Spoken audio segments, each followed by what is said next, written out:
Nós vamos fazer contato com o coordenador do Programa de Mobilidade Urbana do IDEC, o Instituto Brasileiro de Defesa do Consumidor, Rafael Calabria. Bom dia, Rafael. Bom dia, Glauco. Bom dia a todo mundo que está acompanhando aí o jornal. Rafael, nós tivemos essa semana na Assembleia Legislativa de São Paulo a aprovação do PL 529, que determina a extinção de diversas empresas públicas, entre elas a MTU, que gerencia ônibus em 5 regiões metropolitanas, corredor também, o VLT da Baixada Santista, e determina aí a transferência de parte das suas funções para a Artesp. Como que isso pode afetar, de uma forma geral, o transporte coletivo no estado de São Paulo, Rafael? Bom, Glauco, foi um projeto bastante polêmico na visão do IDEC, bastante ruim por não pensar exatamente o usuário, né? O projeto é vago, não está muito claro como vão ser a transferência das funções além da Artesp, mas o usuário vai perder, né, um pouco do planejamento da unidade que tem ali o órgão que cuida especificamente do transporte. Então, é capaz que perca investimento em mais corredores, no avanço, né, da prioridade do transporte que precisa ter e que dá muita agilidade ao usuário. Também vai ficar mais complicado o contato com o usuário para reclamar, para apontar problemas, para resolver o problema e o acompanhamento das linhas, né? Criar linhas novas, mudar linhas, ajustar a melhoria, né, do horário, da frequência. Então, todo o planejamento que o transporte tem, que impacta diretamente, né, como eu falei aqui, o usuário com linha, com frequência, com corredor, vai se perder, vai se diluir e perde um pouco de prioridade também, né? Do pouco que já tem, a MTU tem bastante problema para o usuário final, na verdade, né? Todo mundo reclama, né, de alguns problemas de má qualidade e tende a ser mais degradado. Então, algo que precisava ter muito mais atenção, está perdendo atenção e prioridade no orçamento estadual. É bastante grave e a gente está bastante alerta com essa proposta.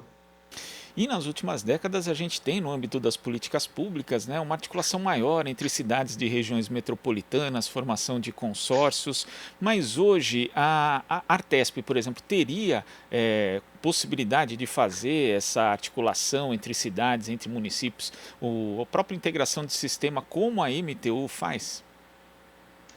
A Artesp é bastante grave essa ideia de transferir para a Artesp, porque a Artesp ela nem pode prestar serviço. A Artesp é uma agência reguladora de transportes, né, e ela deveria fazer o trabalho de fiscalizar. Inclusive, o Estado poderia ter avançado para um cenário da Artesp fiscalizar a MTU na prestação de serviço, então avaliar cumprimentos, prazos, metas, qualidade, né? Mas não, a transferência é bastante problemática e aí o projeto já coloca lá que vai ter funções em outro órgão que não está claro ainda qual vai ser. E o mais grave ainda, né, na parte legal, é que o projeto coloca que a Artesp vai ter que pedir para o governo do estado algumas funções, né, pedir favor, enfim, não está muito claro como vai ser o processo.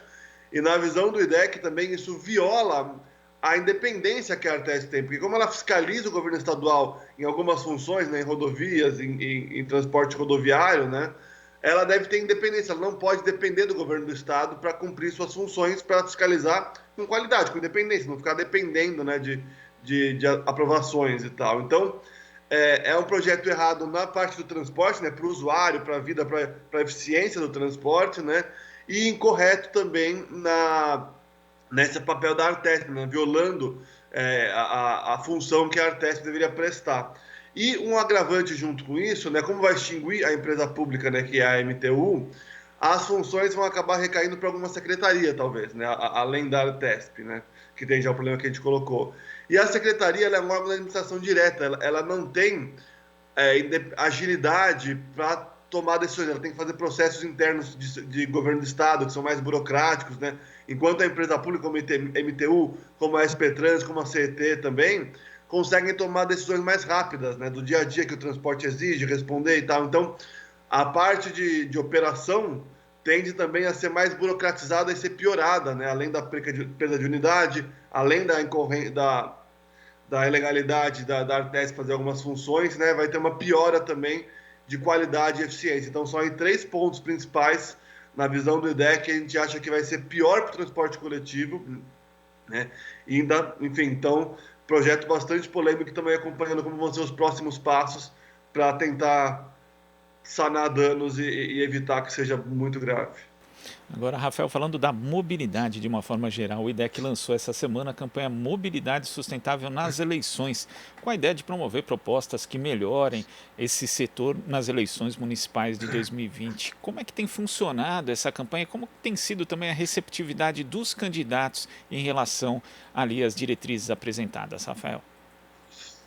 A gente tem feito isso em algumas eleições já, e nessa a gente se organizou para fazer com mais tempo, né? Como você colocou o IDEC com a Rede Nossa São Paulo, Ciclocidade, Cidade a Pé, outras entidades que atuam em mobilidade na cidade de São Paulo, com a ideia de melhorar o debate, né? A gente tem conseguido bastante contato, conversamos com muitos dos candidatos antes da campanha mesmo começar, né? Estamos agora avaliando os planos de governo, identificamos já nos planos em relação à eleição passada, né? Que realmente teve um avanço de qualidade nas propostas, bastante candidatos sugerindo, né, melhorias da gestão do transporte coletivo, formatos que o contrato que foi assinado poderia ter sido melhor, talvez, enfim, propondo alguma revisão, nenhum deles chegou a ser tão incisivo assim, mas tem diretrizes boas para o transporte coletivo, avanço na parte de pedestres também, na própria parte de bicicletas, que foi muito polêmica na eleição passada, agora parece estar mais consolidada, com avanço, e fazendo uma ponte com a questão da MTU, é curioso que muitos dos candidatos colocam a necessidade de ter um debate metropolitano, porque a vida na cidade ela é metropolitana, a pessoa muda de cidade, vai fazer alguma coisa, visitar um parente, então o transporte precisa funcionar de forma metropolitana, e a MTU já tinha uma função incompleta nesse sentido, né? Porque São Paulo não chegou a unificar o sistema metropolitano, né? Nem em São Paulo, nem nas outras, como Sorocaba, como Campinas, né? Então, é curioso que os candidatos à prefeitura estão promovendo o debate, enquanto o governo estadual está caminhando na contramão do que precisava avançar no transporte. E quando a gente fala na questão de mobilidade sustentável e vê alguns dados, Rafael, chama atenção também outras contradições. Por exemplo, dados aqui de 2018 da pesquisa Origem e Destino, produzida pelo Metrô, aqui na capital paulista, mostra que 36,4% da população se desloca principalmente por transporte público e 31,8% do início ao fim a pé e 0,9% de bicicleta. Então a gente tem 2/3 da população se movimentando aí, se deslocando, na verdade por meios que já são mais sustentáveis. No entanto, quando a gente vai analisar o investimento, inclusive as promessas dos candidatos, inclusive a vereança também, não só a prefeito, sempre tem ali a questão do investimento no transporte individual, nas vias de acesso de carros, de motos também. É necessário que haja uma mobilização maior, inclusive de investimento e de proposta no sistema de transporte coletivo e também, como você mencionou, na questão no deslocamento. A gente entrevistava aqui o Leandro Ori, economista do Diese, falando da questão da inclusão das pessoas com deficiência, onde entra a questão da mobilidade também nas calçadas. É necessário dar mais atenção para isso? Sem dúvida, esse é um dos pontos que a gente está avaliando nos programas. A gente está acabando agora essa análise, né, da qualidade dos programas dos candidatos e candidatas à Prefeitura de São Paulo, e a gente tem cobrado, né, que tenha diretrizes ali, mostrando que o candidato vai mudar a lógica, vai investir mais em infraestrutura para o transporte coletivo, para a mobilidade a pé, para quem se desloca de bicicleta, né, e parar, ou pelo menos desestimular o investimento em transporte individual, né, para o carro, né, em viaduto, em ponte. Então, é uma mudança necessária. A gente está tentando avaliar vários pontos dos programas para constatar esse comprometimento, né? E é curioso, assim, a gente sempre espera que os candidatos mais progressistas, né, avancem nesse caminho. Então, o programa do Boulos, do Tato, né, da própria Marina Elou, tem bastante questões nesse sentido, né? Mas também conseguimos achar alguns candidatos mais de centro-direita, também começando esse debate, que eu acho importante, né? A pauta avançar, a gente evitar propostas tão ruins quanto a do governo Dória, né, no caso da MTU, mas alguns elementos do André Matarazzo, tem um debate sobre pauta de pedestres que ele gosta bastante de promover. Também o França está com algum avanço em alguma das pautas, né? E ainda o Arthur Duval, né, e a Joyce estão um pouco mais focados no transporte coletivo, com algumas propostas até que interessantes, mas a gente tem visto um avanço, eu acho isso importante, e a gente vai também apontar os pontos, né, mais graves, mais contraditórios, né, da mobilidade, que, né, no caso do que a gente tem avaliado, como eu falei, não está completo ainda, mas tem se concentrado mais ali nas falas do Levi Fidelix e do Sabará, do Novo, que são um pouco mais eu diria, rodoviaristas, né? Mais aquela visão dos anos 70 de mobilidade que a gente precisa criticar e apontar os problemas dessas falas também.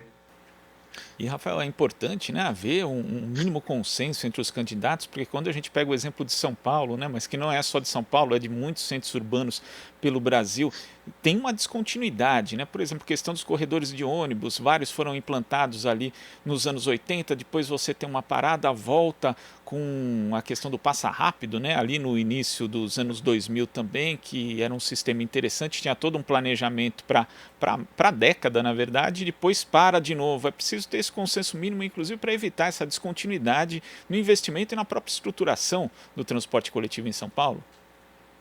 Sem dúvida, a gente tem cobrado, né, esse investimento e considerando a crise que a gente está vivendo, a pandemia que está agravando, né, a gente tem cobrado também e proposto, né, em conversa com os candidatos e candidatas, soluções também mais baratas. O exemplo que a gestão Haddad aqui em São Paulo avançou bastante foi nas faixas exclusivas de ônibus e ciclofaixas, que são muito mais baratas do que corredores, do que obras viárias, né, e garantem para o usuário ali, quem usou conhece, né, uma velocidade maior, uma pontualidade melhor no sistema, então ganha uma agilidade muito grande.